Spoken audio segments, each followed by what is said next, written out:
Mr. Hammerman. You're back. Tell me, Tahar. Was it really necessary? Giving Myra to that man? It was for the greater good. She said it herself. She's not herself. And you know that as well as I do. Let's just hope... Well, it will be fine. It has to. Be that as it may. Even if we didn't win House Hallett, the Wolfgar forces alone will be a great help in the battle against the Purity.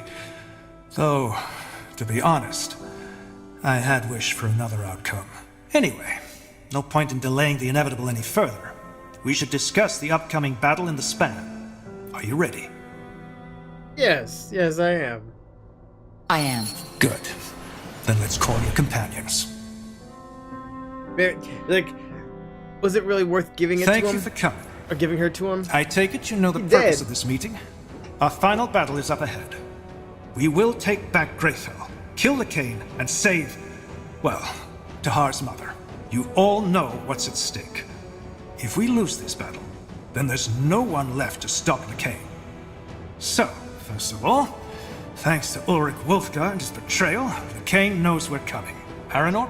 Yes, Lacaine has gathered his army in the span. That's where the final battle will happen. The Golden Road. Yes. As you all know, almost every trade route of Nortanda leads through there. It's very easy for him to make a stand. The Queen's River draws a clear line between the Greykeep side and where we'll be coming in from. So, what's your strategy? I'm afraid there's only one. Brute force.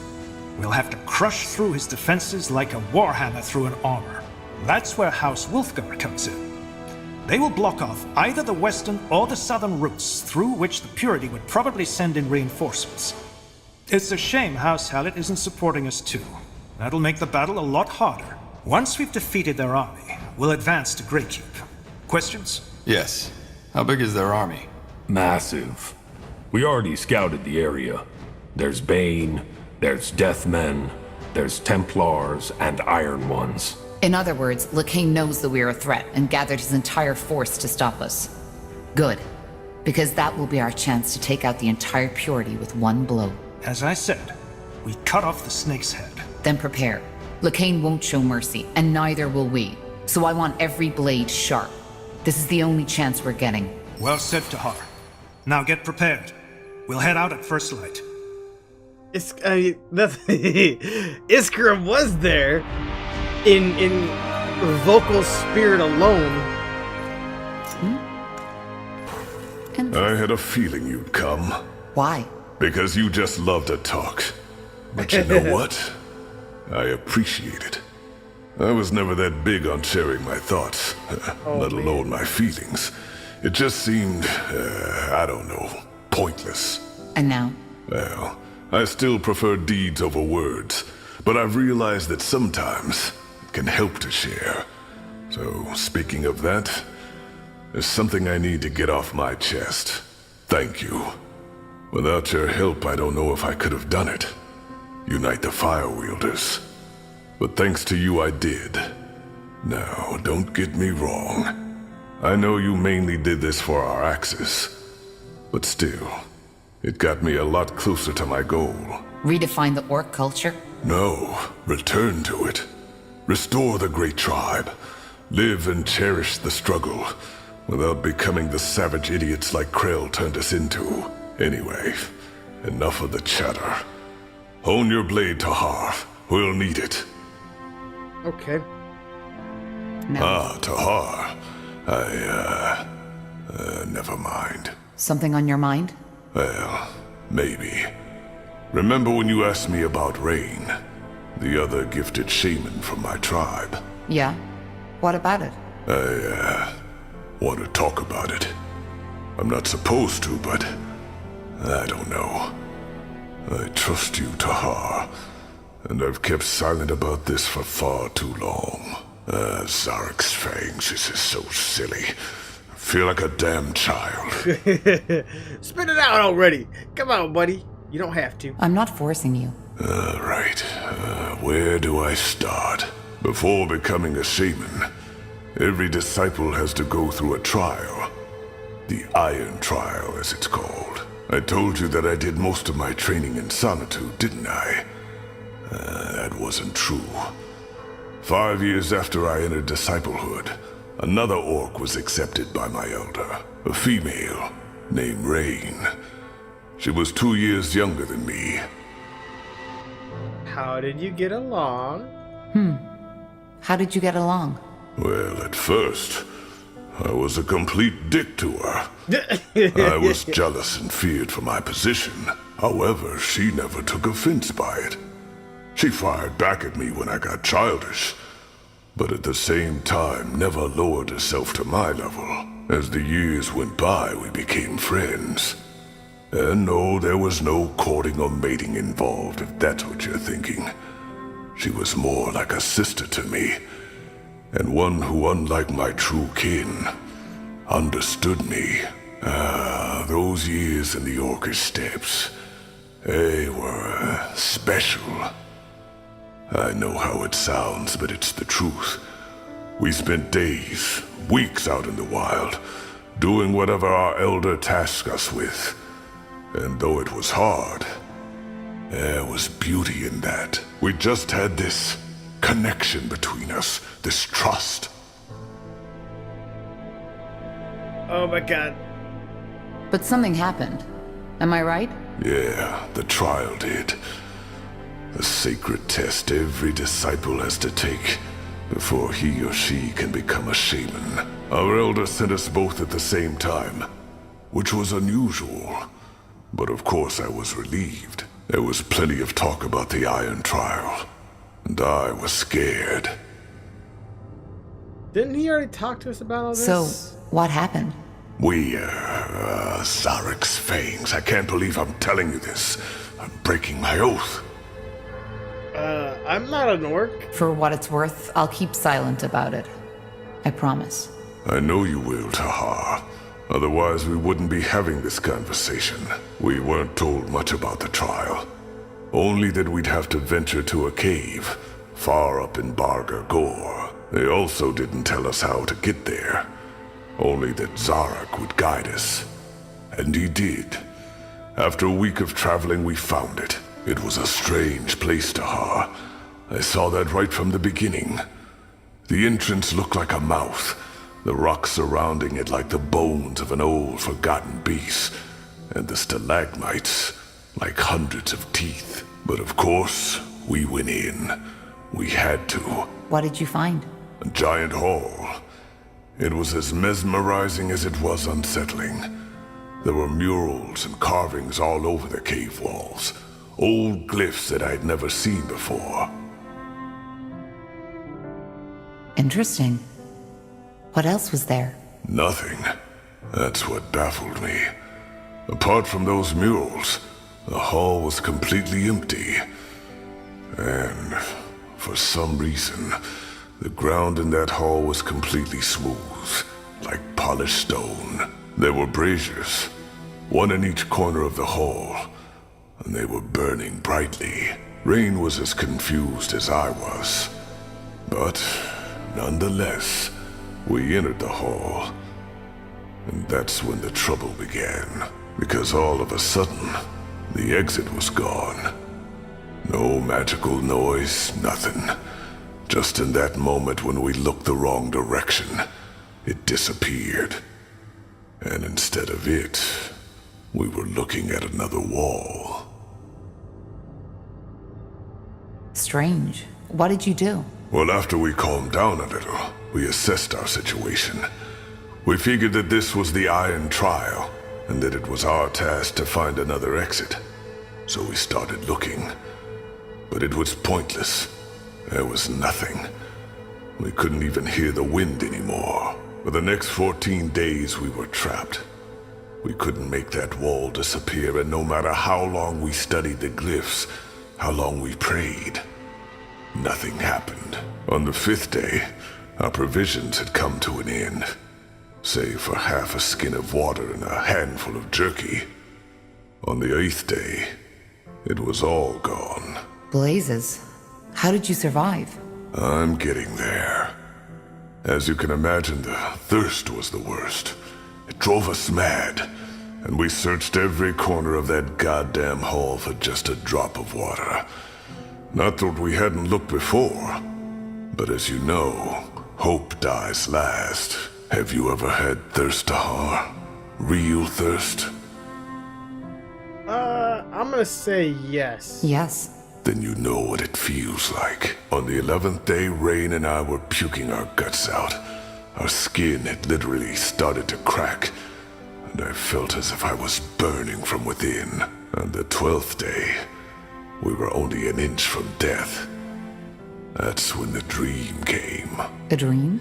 Yes, a shared dream, almost like a vision. We were still in that hall, Rain and I, but we were out of our bodies, floating like spirits. At first I thought we had died, then I saw what was different. The floor was full of blood, and that blood was burning. The murals and glyphs had started moving, twisting, like shadows dancing on a wall. That's when I first understood what they were depicting. For some reason in the real world, I'd never been able to.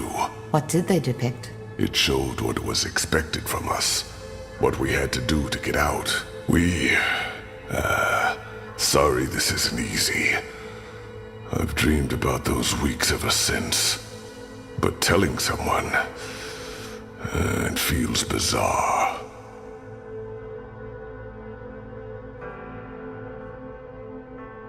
Sarek demanded a fight.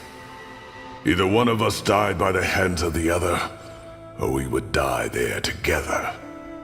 The Iron Trial. We were never both meant to pass. So you fought each other? No. Trial or not, I would have rather died than done that. And that's precisely what I told Rain. A god that demands a man to kill his own sister is not a god that deserves worship by anyone. But Rain wouldn't have it. She claimed that if both of us died, both of our lives would be wasted for nothing. I got angry and asked her if she meant that she wanted to fight me. She said no. I don't understand. She wanted me to kill her. She told me that she was already too weak to make it down the mountain anyway, but that I could still make it. Believe me, Tahar, if there had been any strength left in me, I would have punched her just for suggesting it. And yet you're here. I am. I should have known before she even did it. She always had to have it her way, no matter the price. It happened when I was asleep.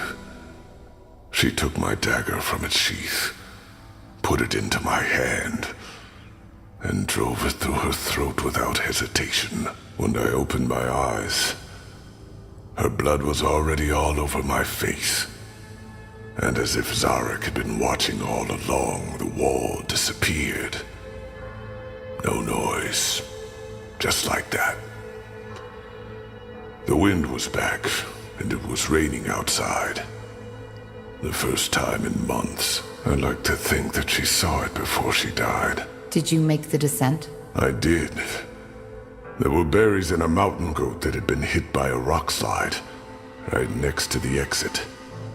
It was so absurd I almost had to laugh. When I got back to the Elder's shack, I screamed at him, then broke down and started to cry. He just listened. In the end, he told me that we had both known what had been at stake. Yet we agreed. Choice and consequence. He made me a shaman the next day. Kind of cruel. I see. There's one more thing. Remember when you asked me why I feel the way I do about our culture? Why I think we orcs should strive for more? It's Rain who made me realize that. Most orcs would have fought each other in that cave, to the death. But she didn't. Instead of submitting to her primal instincts, she made a sacrifice. One that I could have made too, if I hadn't been such a coward. Blazes, it feels strange to have told you all this. But, I don't regret it. Well, thanks for trusting me with this, Gore. Let me have some time for myself right now, alright? I need to think. Okay, so that's how you get the shapeshifter ability, I guess. It's I guess the loyalty of each character, the special tree with the little the gauge. Interesting. So, I guess that's it? The great finale? Yeah, the music So goes it well, seems. yeah. Well, I should probably say something meaningful now, right? I can't think of anything. Heck, I don't even know why I'm coming with you. I should have left moons ago. Well, I'm glad you didn't. You are my only healer I trust. For what it's worth, I'm glad you didn't. Easy, Tahar. We don't want to get all sentimental here, do we? Jokes aside, though, I realize this is a cheesy thing to say, but no matter how this ends, I'm glad our paths crossed. All those years on the road, I was free, yeah, but I also didn't have any roots. No home. Now, before you start crying, I'm not saying that this bloody city is what I consider home these days. I'm just saying I don't know, that it feels good to fight for something. And that surprises me. Anyway, enough of the chatter. Tell me when you're ready to head out. Okay, so that wasn't too bad. Now would I you look assumed at there'd that? be like another 10-minute dialogue like Please, Gore. Myra. You need to talk to me. To us. I don't see why. You need to understand this is necessary. It's for the greater good. You've had the most comfortable life of all of us so far, and now it's time to fulfill your duty to this country, too. Aonir, please, not now. I'm sorry, Angar. I don't know what you expect me to say. The marriage was my decision, yet you act as if I had been forced. Yes, I'm sorry. Well then, best you get your armor looked at before we head out. Yes, brother. This is just wrong. So wrong. Still no change in her condition? No, none. I still can't believe that dwarf considered keeping the rune. That kind of magic should not be allowed to exist. And I'm glad that he left. Either way, is there anything that needs discussing before we set out? Tahar. You need something? Not really. I was just wondering if you wanted to talk before we head out. My gut tells me this will be the last battle for a while. Well, I've had my share of war and violences. I sure hope so. 9 years. Can you imagine? It's been 9 years in which I did nothing but fighting. But killing. You want to know something funny? What? When I was a teenager, I always wanted to be an alchemist. You know, back in the days when there were charlatans everywhere. All of them looking for the Philosopher's Stone that could turn lead into gold. The idea of finding something that would change the world forever, it just fascinated me. Obviously, my plans didn't work out. My magical talent was discovered, I was sent to the university, and there I met your father. You know the rest of the story. I do. But what are you getting at? Well, I guess what I'm trying to say is that all through my life, I wanted to change something. Be that driving force behind something monumentous. Now, after all that's happened, I don't know. I've begun to wonder if that unguided idealism isn't the reason for a lot of conflict in the world. The War of the Six Races, the Mage Wars, the Purity, it's all the same. We're just too driven, too obsessed with leaving our mark on this world. I guess you're right. I guess you're right. Idealism isn't always a good thing. No, as the Harbinger proved. Anyway, I'm glad we're on the same side again. Maybe this final battle is a chance to, well, to make amends. Let me know when you're ready to head out, Tahar. Interesting. I must say, I am impressed. With Mullendeer? Yes, it's quite a sight. I still can't believe we're the first ones who found this place. It seems unlikely, yes, but yet it happened. Isgrim, the dwarf, told me about it. He said that the rock illusion shielding the entrance vanished as soon as you spoke the words, and that it did not react to Isgrim himself. Tell me, Tahar, what do you make of that? Maybe I'm connected to this place? Maybe I'm connected to this place. But how? I know there is more to you than meets the eye. Something about you is different, although I cannot say what it is. I believe we stand on the verge of a change. Things have happened to her. Things, the extent of which we have not even come close to comprehending. And they have set something in motion. Are you talking about the Bloodburn? You're talking about the Bloodburn.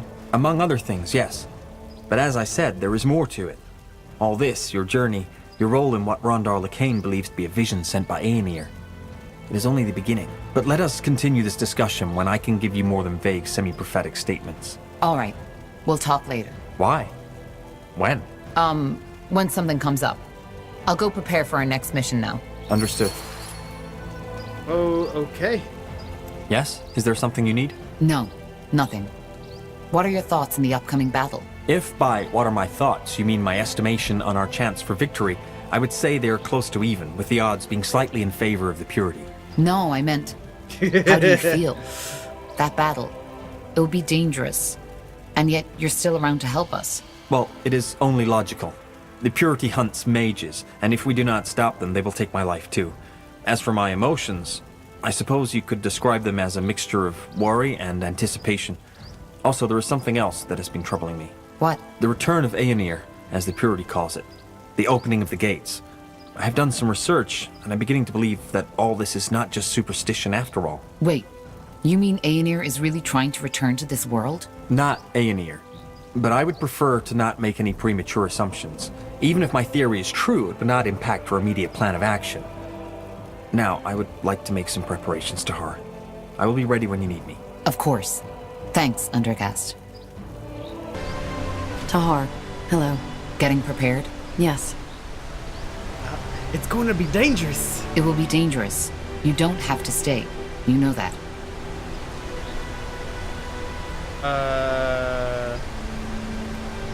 Invisible questions? Tahar, you know me.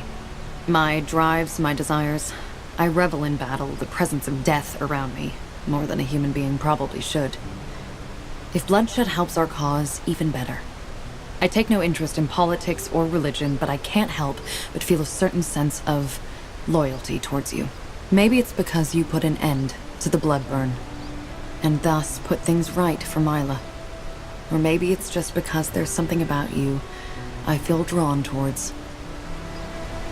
You feel drawn towards me? You feel drawn towards me? As in... Oh, not in a neurotic way. I'm sorry if I caused confusion. No. It's more... I can't really put it into words. Try. Well, maybe it's your Shaper blood. Or maybe it's that certain something that surrounds you. That feeling of being lost, of searching for an identity. I can relate to that. I guess you can. I know who I am now. I guess you can. Well, be that as it may, I would like some more time to myself before we set out. Just give the word whenever you're ready. She's my soulmate. Yes, Corporal? How can I help? Okay, never mind. Understood. I gotta break that connection. There we go. Huh. Shouldn't you be somewhere else? I just wanted to see how you're holding up. What are your thoughts in the upcoming battle? I'm not sure what this is supposed to be, Tahar. Emotional goodbyes? I think there's a big nasty fight ahead of us, and there will be a lot of bloodshed. But we'll win this, I'm sure of that. How so? We'll take a look around. From next to nothing, you've put an army together. A messed up patchwork army, alright, but a force to be reckoned with. That's impressive. And to be honest, I didn't think you could do it when we first met. Why? I don't know. Just a feeling. Anyway, let's get back to it, shall we? We have a war to win.